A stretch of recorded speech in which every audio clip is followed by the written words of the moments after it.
Hello, welcome to the Rockhounding Mod Spotlight. Let's go. So here we have aventurine blocks. Aventurine, pretty cool. There's a lot of different blocks. What's this? Fish oil is made with a bottle and some raw fish. And we can use that to make a treated timber. We can use that to make gears. We can also use, if we take a water wheel paddle, to make a water wheel, as you can see right there. So that's what the water wheel looks like. You need 3 blocks of flowing water, and you put it in the middle, and then you can set it up. Then you need this thing, the stone rammer, and we can also find the answer to how to make that right at this. So we need the gears, we need the timber, sledgehammer, which needs more timber to make the stone rammer.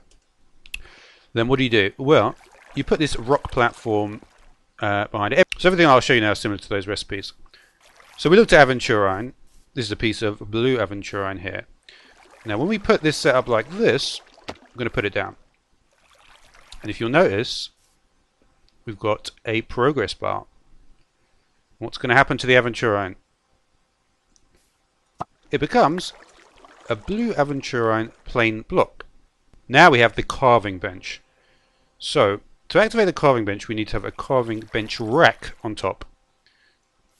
And inside there we need to have a dummy hammer. All fairly straightforward. Now, if we can see with this plain, I'm right click this plain block scheme. We can change it, say this one, which is the pattern cards, right? We have a carving bench here. So what we have to do is inside the carving bench we put the carved block scheme in. And then we can put the plain block in. It will work. And it will change it into this carved block. Take this out. And we can actually turn it straight back into a plain block. And we can actually turn it straight back. It doesn't work if you just leave it in and swap out the items in the carving bench, but it will turn it straight back. There's also the other one, the fluted column scheme. Slightly different recipe for that. Again, we can iterate through lots of interesting choices. Could try that one. Why not? So what we need to do is we actually need to replace the bench though with this one, the sculpting bench. Sculpting bench in. Stele. And plain block.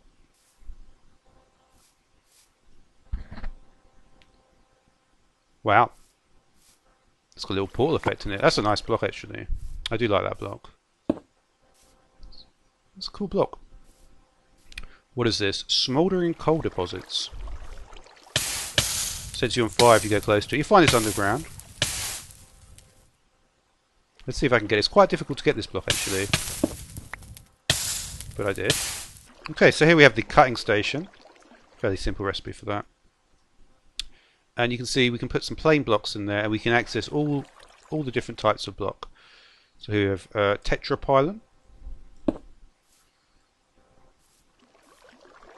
And we can go for whatever we like here. There's a fountain. And the fountain block lets you grab water sources. Oh no! Portoro has suddenly appeared in front of me. So we'll have to destroy that. Okay, here's a question. How are we going to get fossil beech wood from spruce wood? Let's look at the recipe for fossil beech. So we're going to need aging bath, we're going to need lapis lazuli compound, we're going to need various things.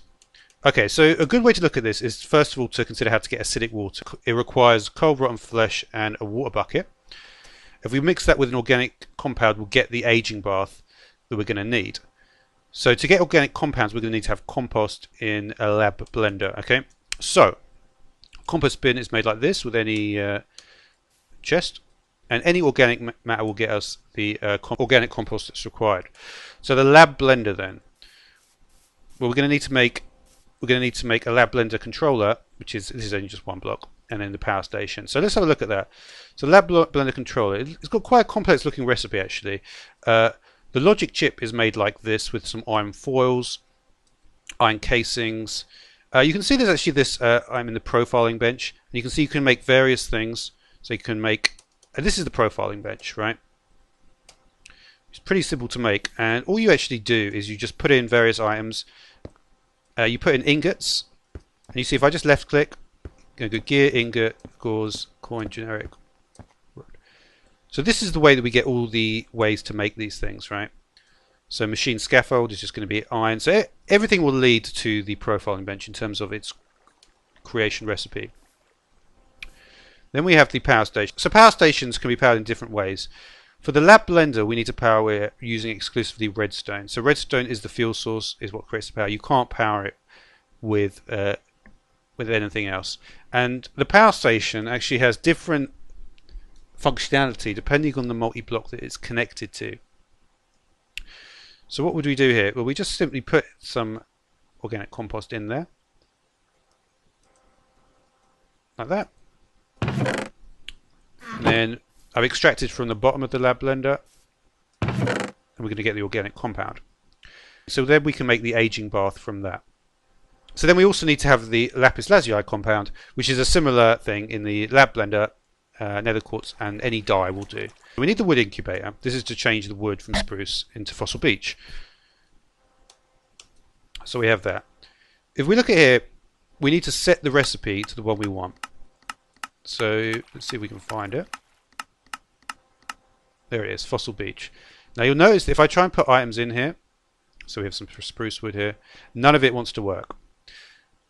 The reason for that is because we haven't turned it on. As soon as we turn it on, then you can insert items.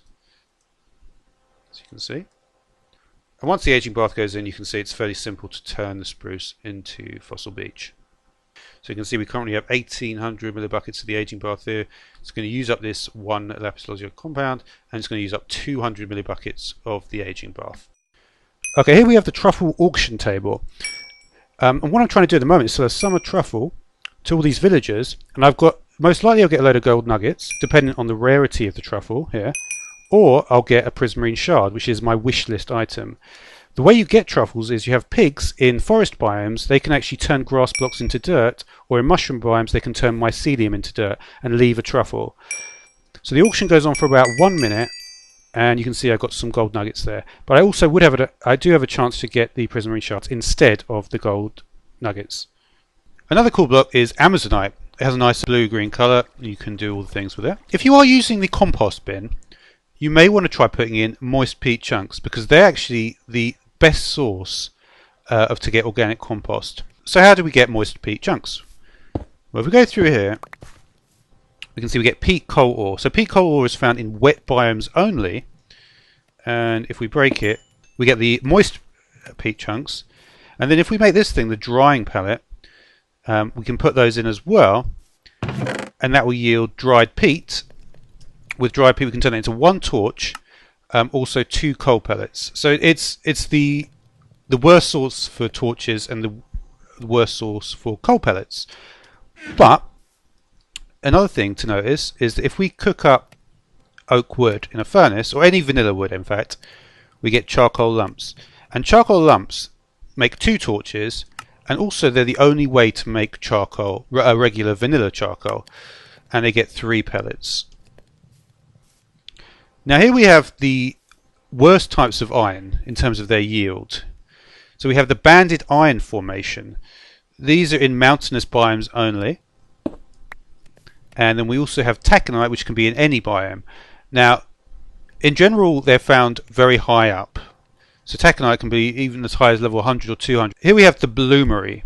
So with the bloomery, so you can see this gets, the banded iron will get 100 millibuckets. So we're currently at 200, and the taconite will get 200.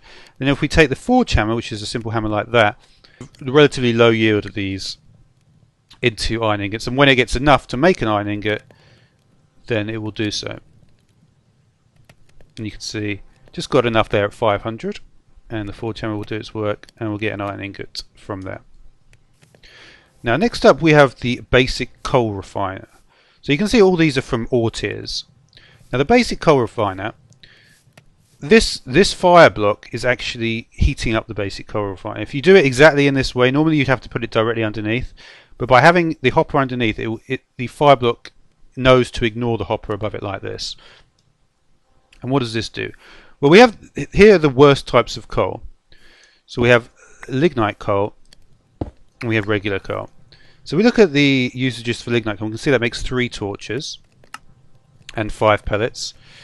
Regular coal makes 4 torches and 8 pellets. Okay, so we may want to upgrade the lignite coal, and that is where the coal refiner comes in.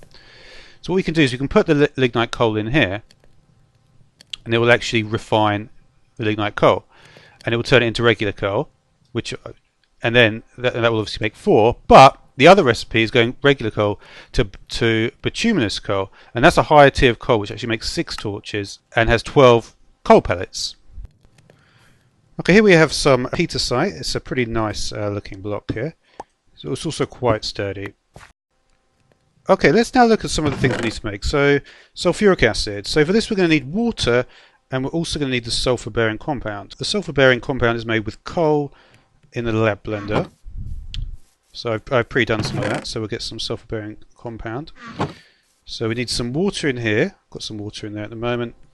And the sulfur-bearing compound, I've got it set up to sulfuric acid already. So we should just be able to put that in. Okay, so we've got some sulfuric acid here. So we can just put the bucket in there and that will take the sulfuric acid.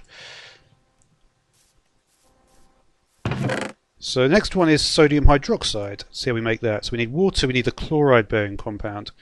So the chloride bearing compound requires salt.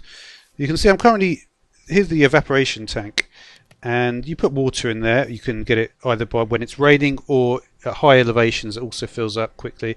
Either way, you can put water in and it will eventually go through 7 stages before it turns into a salt block.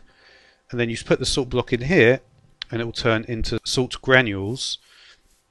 And the salt granules, when put in the lab blender, will become the chloride bearing compound. So we can just put some more water in there. So we need to turn this to sodium hydroxide. So there it is. And we'll put our chloride, we'll turn it on, put some chloride bearing compound in there. Should have enough water. Always have to check that it's got enough redstone in there as well. This, by the way, is a system that uses both of them. So we'll void this tank, and you can see the process will now be allowed to continue.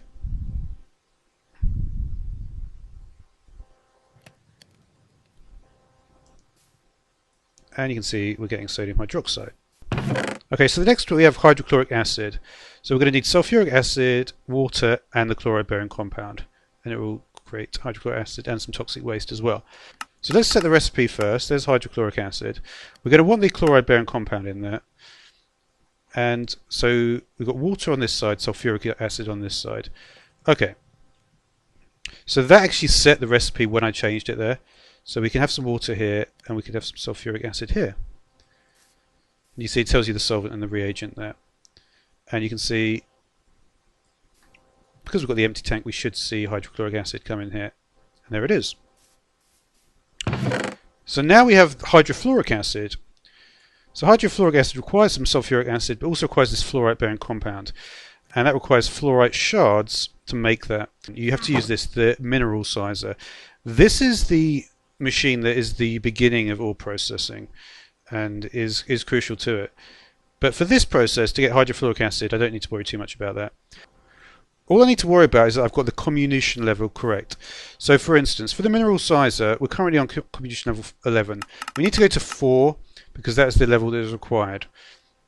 Once you've done that, you can see I also need to finish putting these gears in. So put those gears in and then the machine will start operating. And that will provide me the ability to get the fluorite shards. Then I can go take the fluorite shards and I can put them in here. And you can see I'm going to get the fluorite bearing compound.